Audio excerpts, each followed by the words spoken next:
How do you cure migraine headaches? Migraine headaches have many causes. And so the biggest thing is looking at the cause. Is it an analogy?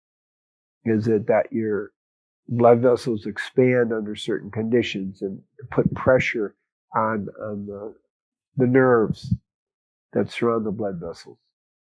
So we kind of have to see what's the cause. Again, allergies are a very common cause. So that's a holistic approach. What's the cause? What's going on? Is it emotional? Is it this?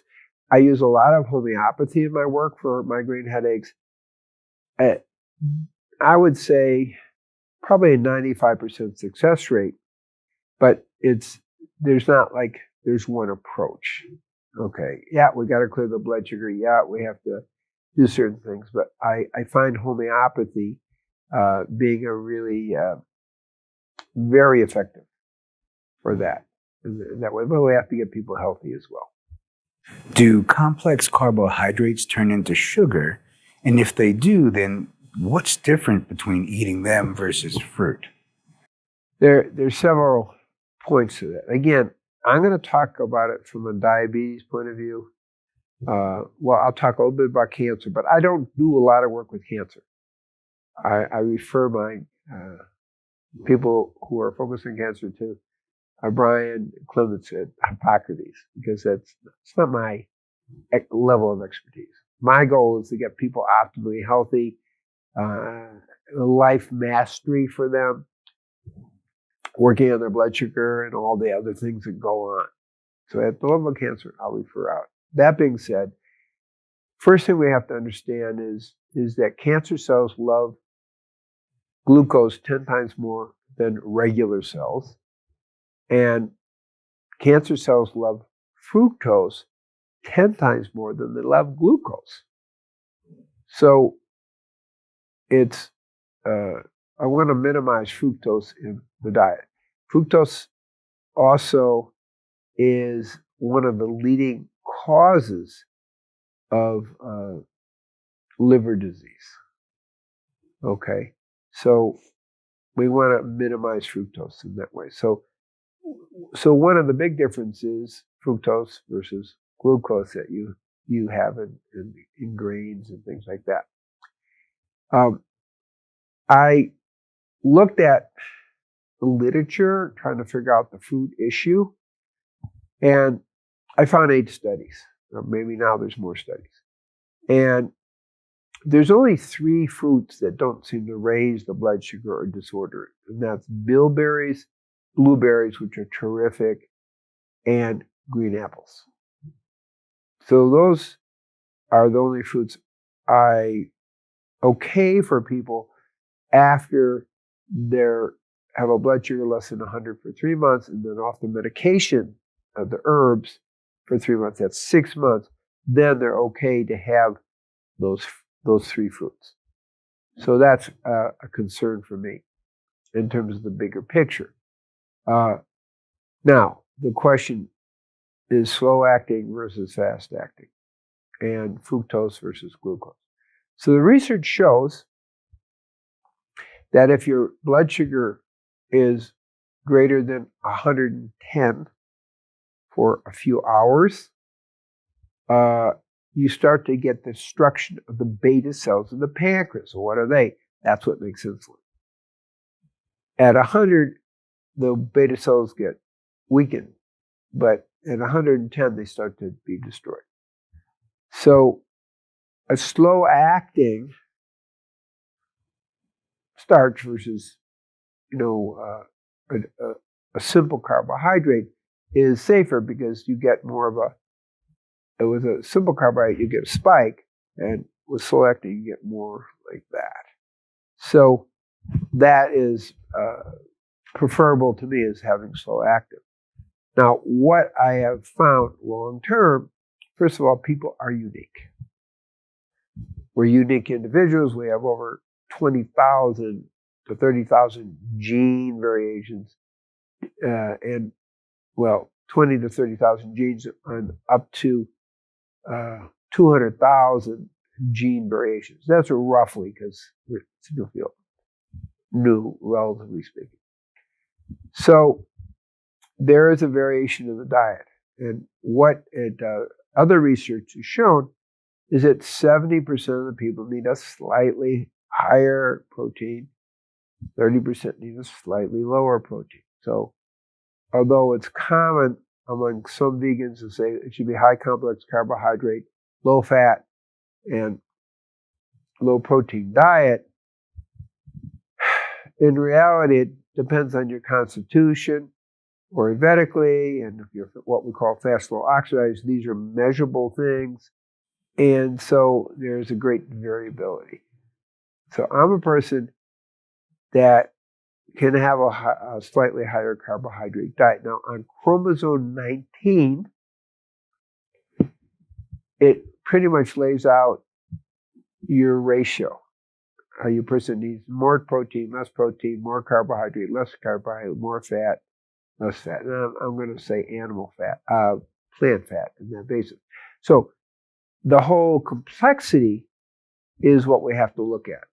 And so I try to organize somebody's diet according to that. Generally, once you're healed, I mentioned those 3 fruits, that's good.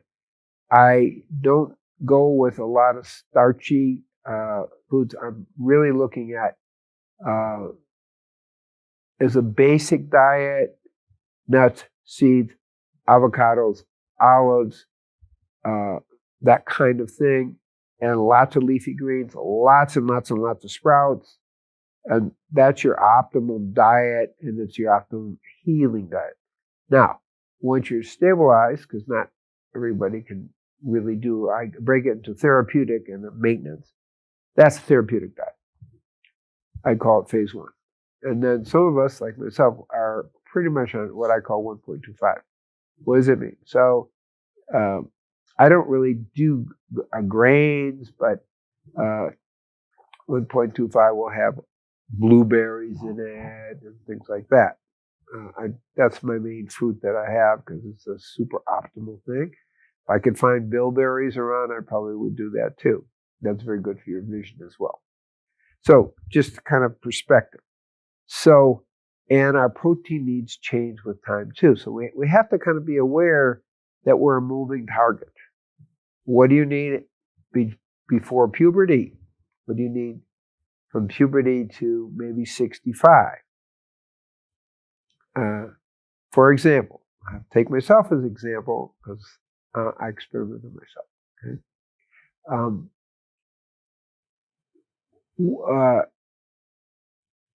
I'm a person that doesn't need very much, as I say, very much protein. So I was probably getting 8% protein. And at 65, I kind of looked and I saw in the literature, wait, with age, you need more protein. Between age 45 to 65, really excess protein, and I'll explain what that is in a second, you double your rate of mortality and quadruple your rate of cancer. Well, that's not really a winner. But honestly, I was doing it because I was just trying to get the optimum for me and kind of looking as an athlete in the story. So at the age of 65, I'm noticing you need maybe a little bit more protein. I was doing 25 pull-ups. Okay. I was stuck. I wasn't progressing. Okay, let's add a little bit more protein. And I added a tablespoon of E3 Live a day. Well, I went from 25 up to 100 pull-ups at one time. That's a lot for most people. When I was captain of an undefeated football team, I could do 7. Okay, so I saw that actually by just increasing my protein to maybe 10 or 12%, I dramatically improved my physical strength. That's an important message here, is little adjustment. So what I see is, depending on the person, and we call it the mTOR pathway, which is a pathway for anti-cancer and longevity, is we need between 35 and 70 grams a day. Most people are getting too much protein. So higher protein in my world is 70 grams, unless you're pregnant, and 35 grams is lower protein. So maybe I'm getting 50 grams. Okay. That's optimizing. I'm a person that needs closer to the 10% versus the 15% of protein as calories. Then fat is somewhere between 25 and 45%. And that's plant-based fat. And plant-based fat is really different than animal fat in a variety of ways, as is plant-based protein. Okay, that's actually really important to understand. So, and then I have 25 to 35% carbohydrate, which are mostly leafy green sprouts and so forth. So that's my ratio. Now, other people, we can go 25 to 45% of carbohydrate, 25 to 45% of plant-based fat, and 10 to 15%. So there is a variation, and it varies with age. That's my point I'm making here, is wow, you get older, you need a little bit more protein. That's interesting, and that's good for you. Whereas between the ages of 45 and 60, right, not so good. You want to be lower. So those are kind of considerations.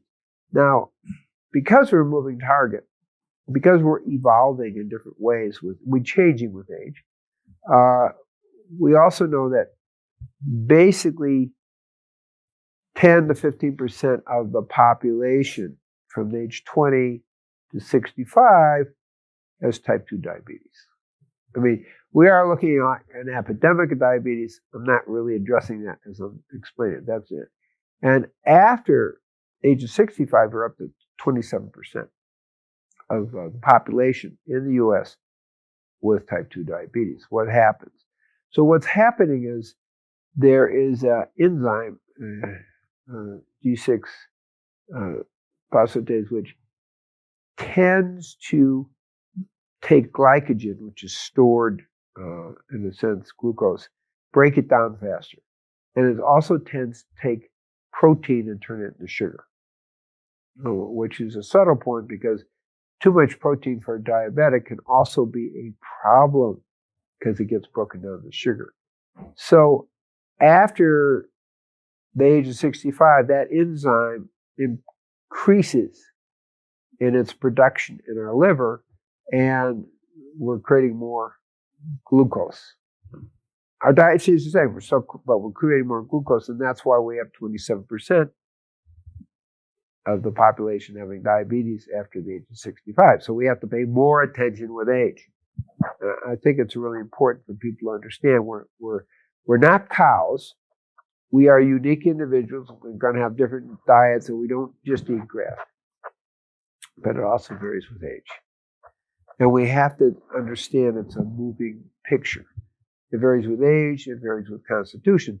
So there's not one diet for everybody. There's not one supplement program for everybody. We need to see the uniqueness. Okay, and that's really kind of what I'm saying.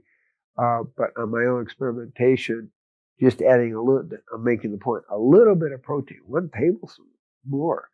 And suddenly I'm able to do 100 pull-ups a few times a week. So that's a message to me, but it was like, okay, this is real.